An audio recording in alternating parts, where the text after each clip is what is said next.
La Bible nous raconte avec force détail l'épopée de la libération du peuple hébreu de l'oppression des Égyptiens. Après les 10 fléaux qui ont frappé le pays et qui ont provoqué la terreur et ainsi ont permis aux Hébreux de partir, après la traversée de la mer des roseaux à pied sec et l'engloutissement de l'armée de Pharaon dans les eaux, le peuple était enfin libre de l'oppression des Égyptiens. Il était libre du travail forcé, de l'esclavage, mais il n'était pas encore pleinement libre.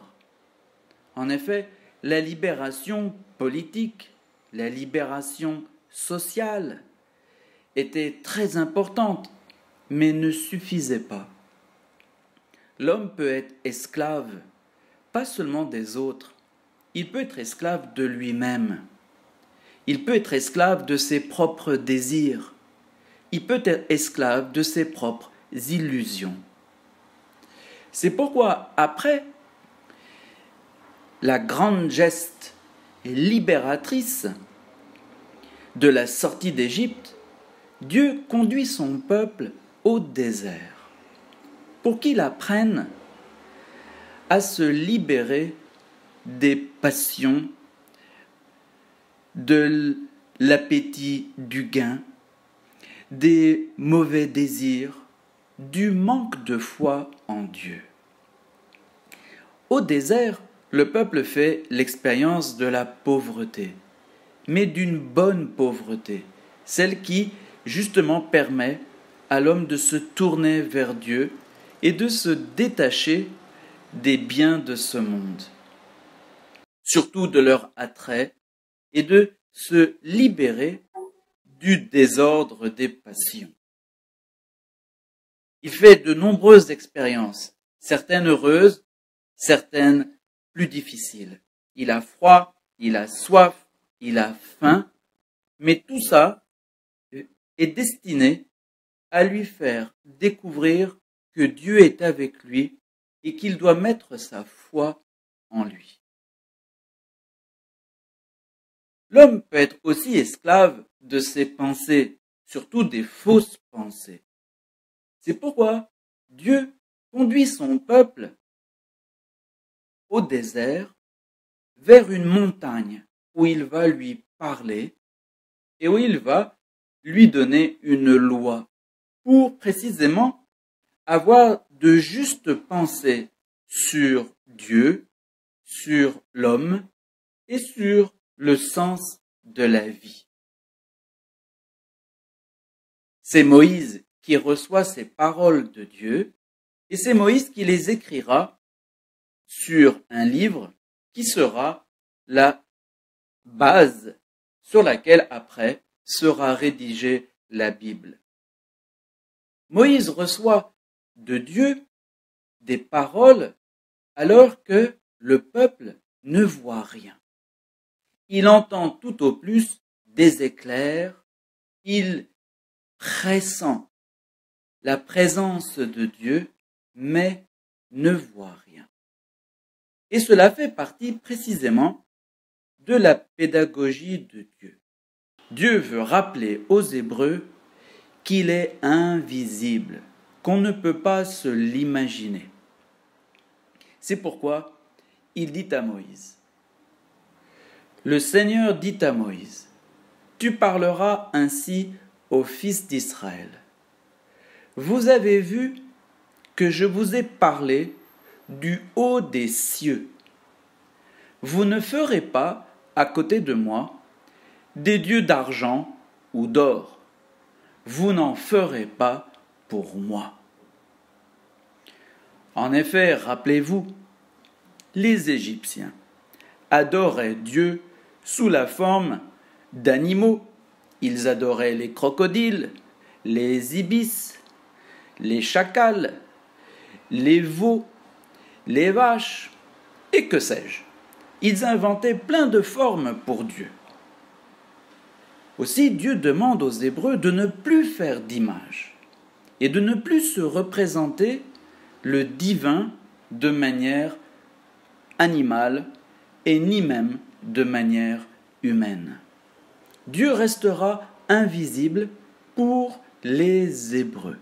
Ils ne fabriqueront plus d'images, non pas que Dieu n'ait pas de forme, peut-être que Moïse parfois voyait quelque chose de Dieu, mais de toute manière, parce que Dieu excède, il est plus grand que tout ce que nous pouvons imaginer.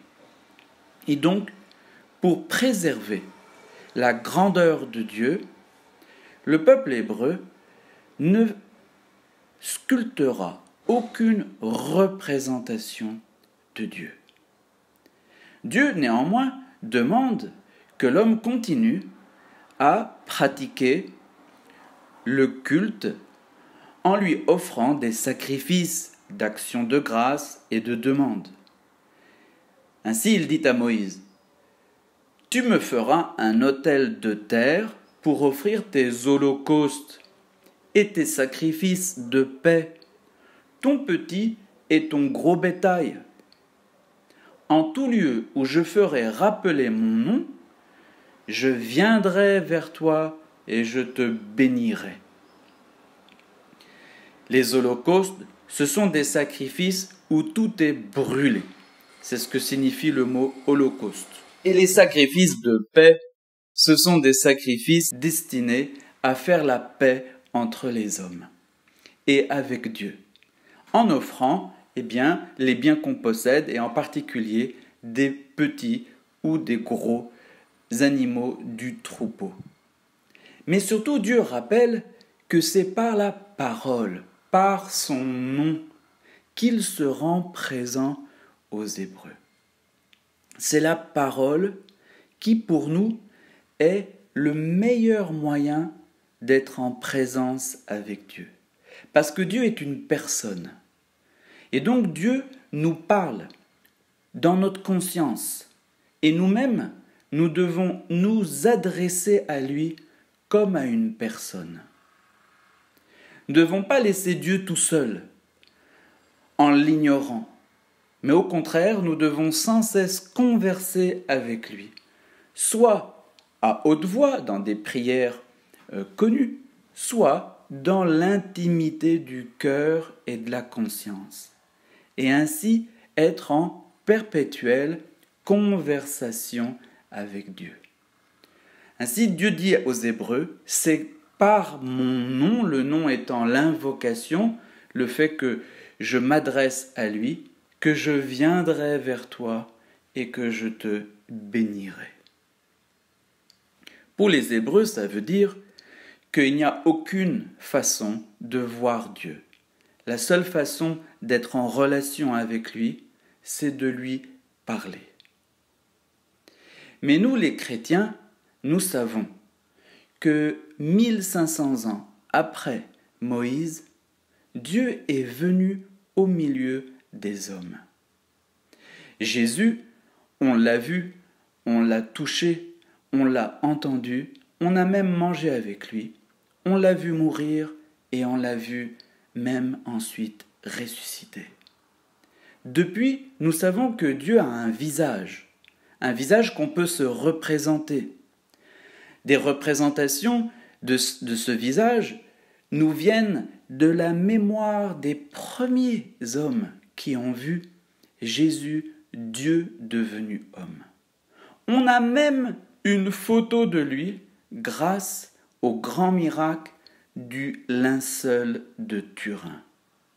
Autrement dit, pour nous les chrétiens, celui qui était invisible, celui que l'on ne pouvait pas approcher sinon par la parole, est désormais visible par la foi, parce qu'il est venu dans la chair. Il est devenu homme. Il s'est d'abord fait voir comme un petit enfant à Noël, et puis ensuite il a vécu une vie d'adulte pour nous montrer la grande voie du salut. Aussi, les chrétiens peuvent se représenter Dieu sous la forme principalement de Jésus, en tant que il est la parole même de Dieu devenu homme, qui a vécu avec les hommes et réalisé la libération la plus profonde qui soit, qui est la libération de l'amour en nous libérant du péché.